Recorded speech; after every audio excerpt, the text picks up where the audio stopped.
मलाई त धेरैले चिन्नु भएको होला होइन सधैँ खाना पकाएर खुवाउने म केन्द्र भित्र बस्ने योग्यको ईश्वरले बनाउनु भएको छ यसमा ईश्वरलाई करोड धन्यवाद गर्छु यसो म चिन्नु मेरो जीवनमा ईश्वर चिन्नु नै एकदम ठुलो गवाई हो मेरो जीवन हिजो रोएको जीवन थियो थाकेको जीवन थियो कहीँबाट पनि सहायता नपाएको जीवन थियो आज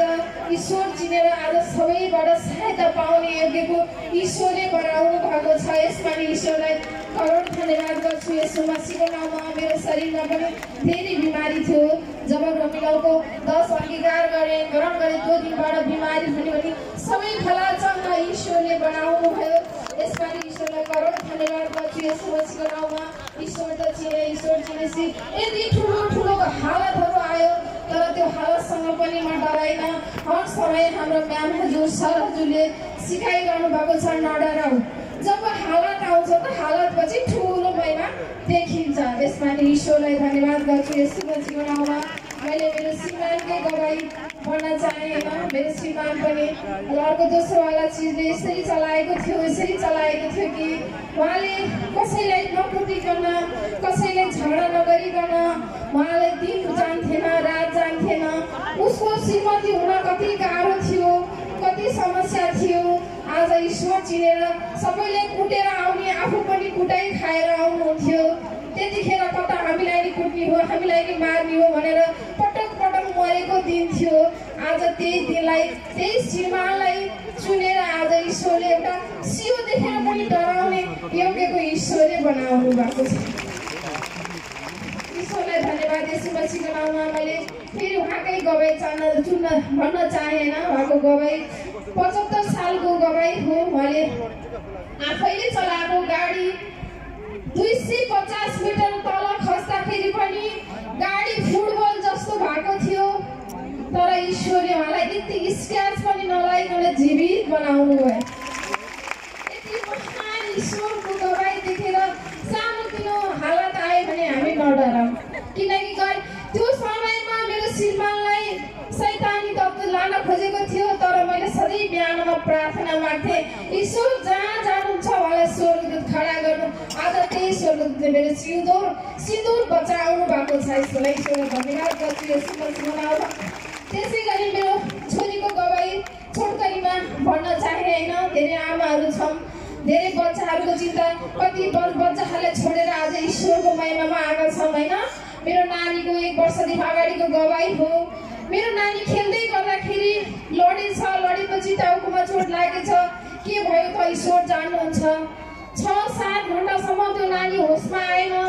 म ईश्वरसँगै मागिरहेँ ईश्वरसँगै पुकार गरिरहेँ म्याम हजुरको वचनै खेलाइरहेँ कतिको मरेकोलाई जीवित पार्नु भएको छ भने गवाई वचन पक्रिराखेँ अनि भाषामा जोडिरहेँ मैले मन कमजोर कति पनि गरिनँ मेरो आफन्त वरिपरि टल्ने हुनुहुन्थ्यो तर मैले कसैलाई खबर गरिनँ सिर्फ ईश्वरलाई मात्रै कन्ट्याक्ट गरेँ ईश्वरलाई मात्रै सुम्पेँ ईश्वर तपाईँमा सम्भव छ मेरो बच्चा उठाउने जिम्मा तपाईँको हो के भएको म जान्दिनँ नसा हड्डी रगत बनाउनेवाला हजुर हो जीवित पार्ने पनि हजुर हो भनेर उहाँसँगै माग्दै जाँदा नानी 6 बजे बेहोस भएको राति 12 बजिसक्यो होसमा आउला भन्दा झन् गम्भीर अवस्थामा पुग्यो तर पनि मैले हार खाइन मैले ईश्वरसँगै पुकारेँ त्यो बच्चा जब निलो हुँदै गयो जब हात फर्किँदै गयो आँखा बटारिँदै गयो कान फर्किँदै गयो तर पनि मैले एउटा अगुवा आएँ कि हाम्रो सर हजुरलाई म्याम हजुरलाई एकचोटि फोन गरेर त्यतिखेर सर हजुर म्याम हजुर हुनुहुन्थेन सर हजुरको घरमा मैले लिएर जाँदा ब्ल्याङ्केटमा पोको पारेँ हेर्नुहोस् यो छोरीलाई मैले जीवित फर्काएर ल्याउँछु कि ल्याउँदिनँ त शैतानी सोच पनि मेरो मनमा आयो तर पनि ईश्वरले हलक्क बढाउनु मेरो बच्चा तिमीलाई करोडौँले प्रार्थना गरेको ठाउँमा राखेको छु तिमी मन कमजोर गर्नु हुँदैन त्यो अगुवा आयो त मैले फेरि ईश्वर धन्यवाद भन्न सर हजुरको घरमा गएँ 1 घण्टा राखेँ त्यसपछि फेरि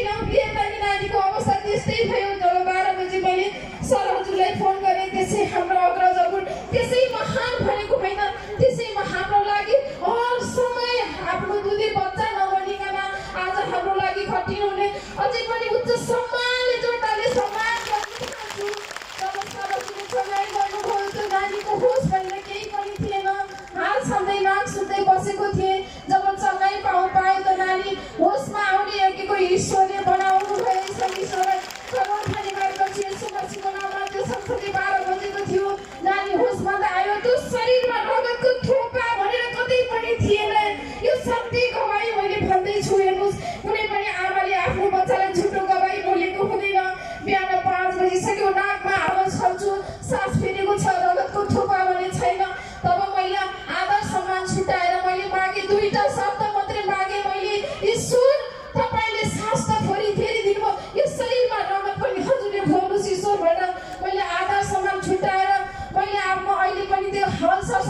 सरसफाई गर्छु। त्यतिखेर मैले बच्चालाई ईश्वरको जिम्मा लाएर म हल सफा गर्न गएँ। म पढाउँदै रहेछु भन्दै रहेछु, म घुमिराखेको हुँदै रहेछु। 2 घण्टामा नानीलाई जस्ताको तस्तै ईश्वरले बनाउने योग्यको पुरा भरेर